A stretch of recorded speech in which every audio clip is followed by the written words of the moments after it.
Whether they realize it or not, the ES is the car most people think of when they hear the name Lexus. For nearly 3 decades, it has been the go-to sedan for luxury shoppers, delivering that soft, smooth, sophisticated driving experience. But sexy has never been a part of this car's lexicon. Well, Lexus is working to change that.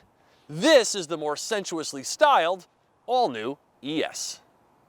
Big grills, signature headlights, and lots of creases. The look of Lexus has morphed from ultra-conservative to look at me now. The ES has long since been their most staid sedan, but those who were attracted to that trait will need to come out of their shell just a little bit. And not only does it possess a new red carpet look, but it's also more fun to drive. Parent company Toyota's duo of new mid-size front-wheel drive sedans have proven their mettle on the road, eager to show off their newfound driving dynamism, transforming them from middling to marvelous.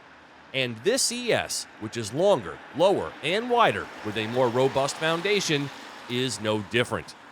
The ES is priced from about $41,000 for the V6 model and from $42,335 for this gasoline-electric hybrid.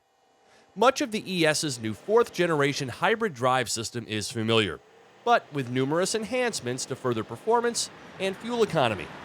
With 20 additional horsepower and plus 12 pound-feet of torque, the new 2.5-liter gas engine and more power-dense motor combine for 215 horsepower and 44 mpg, besting the 40 mpg of the previous car. But the nearly 700-mile driving range has been significantly reduced by this car's smaller gas tank, down to 580 miles. Still impressive, though. Lexus engineers set out to make this car drive more like its V6 sibling by masking the undesirable traits of a hybrid drivetrain, mainly the continuously variable transmission.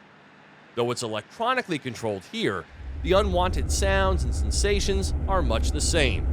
They have been mitigated, but not eliminated. When purchasing an ES, you face a primary choice between the V6 and this hybrid. The only real reason you would choose the hybrid is for its stellar fuel economy. At an impressive 44 mpg, this ES300H is 70% more fuel efficient than the ES350, so I can definitely understand the appeal. However, it is more expensive, slower, heavier, and not as satisfying to drive.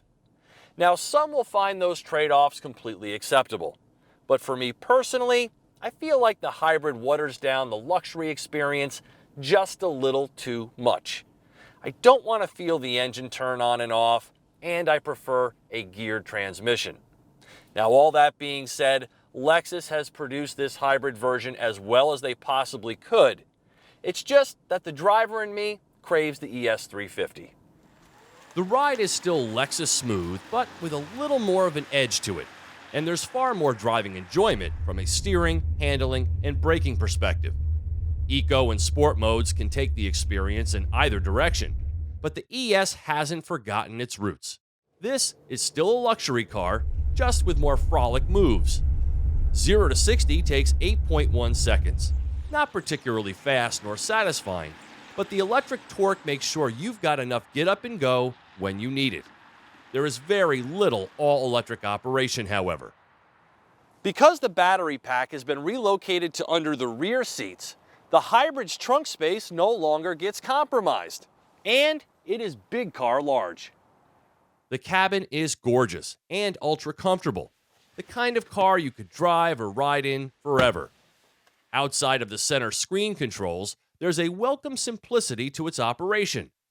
Climate-controlled seats and a heated steering wheel that automatically come on when needed, auto high beams, a panoramic view monitor. The less I have to do or think about, the better, and the ES delivers concierge-level service. There's a kick sensor for the trunk, all of the latest safety features enhanced to further mitigate an accident, whether with pedestrians, bicyclists, or other cars, and dynamic radar cruise control with road sign assist. This is the middle luxury trim with options priced at $52,235. This is Infotainment Systems 101. First off, if it's not a touchscreen, you're already fighting an uphill battle. Secondly, rotary controllers trump these touchpads every single time. And lastly, if your system makes sounds like this, you're doing it wrong. And that's my analysis of the Lexus infotainment. That being said, there is Apple CarPlay, a sweet-sounding 10-speaker Pioneer audio system, and simplified controls. So I dislike it a little less than before. But the phone connection point and storage is a little wonky. No wireless charging on my car either. Though the hybrid doesn't make me all warm and fuzzy, I really like the ES as a whole. It just depends on your priorities.